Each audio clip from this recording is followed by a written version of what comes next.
Hey guys, welcome to the channel. So today we have an interesting laptop. It's the HP Elitebook 840G8.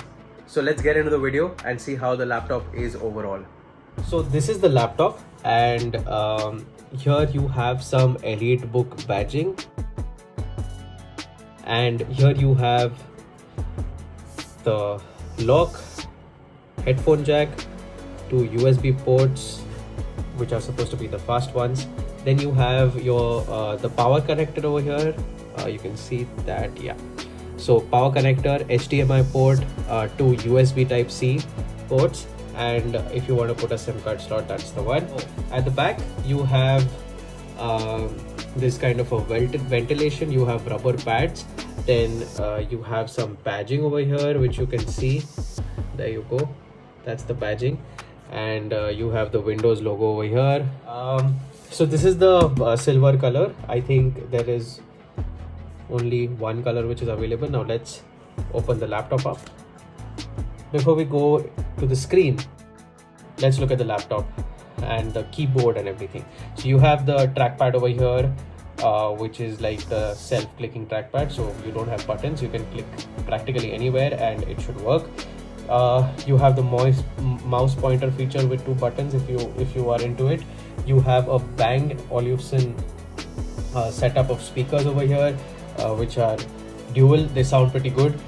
We will listen to them as well. You have a keyboard which is obviously backlit, but you do not have too much travel in the keyboard, but that's fine, I guess, for a laptop of this stature. You have the Intel Core vPro i7 badging over here. You've got a fingerprint sensor for lock unlock. Then you have some stickers over here, so we'll ignore them. Now let's come to the screen. Now the screen is an IPS with 1920 into 1080, so it is a full HD display with their anti-glare. So as you can see, it's not bad in direct light, so that's good. Apart from that, the screen is pretty sharp. I won't say it is the sharpest I've seen, but yeah, it's pretty good. At this price point, I would have expected a higher sharpness, at least a 2K or a 4K screen minimum. But nevertheless, this is okay. Let's go into the specifications. I will just open them. So yeah, this is the processor. So it's an 11th gen Core i7, which is good. You have a 3 GHz background processing for yourself. You have a 32 GB of RAM. I think you have a 16 GB RAM option also in this laptop. It comes with Windows 10. You can always upgrade it to Windows 11. So pretty good. Okay, so the screen is good, the keyboard is good. Let's listen to the speakers now, and we'll also talk about the battery life. We'll also talk about if this PC is worth your money, which is quite a lot. So let's do all these things, starting with the speakers, and then we move on to the rest of the things. I will show it to you from the outside first, and then we can start looking at how the internal features are and other things. And this video is particularly going to be interesting because this is one of the high-end SUVs which you can find on the road today in that price range, which you also get maybe say a high-end Fortuner or something like that. But why would you get this car?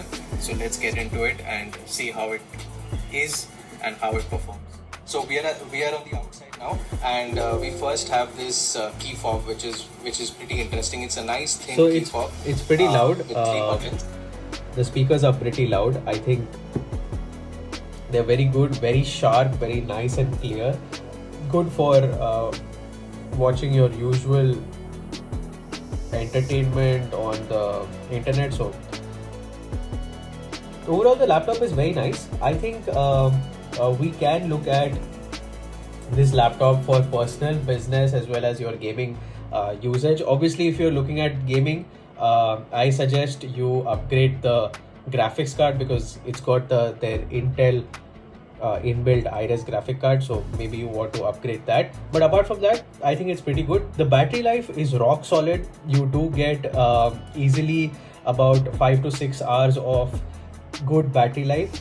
Like right now if you see, it is at 22%. It says it's 33% remaining, but I think it's pretty good.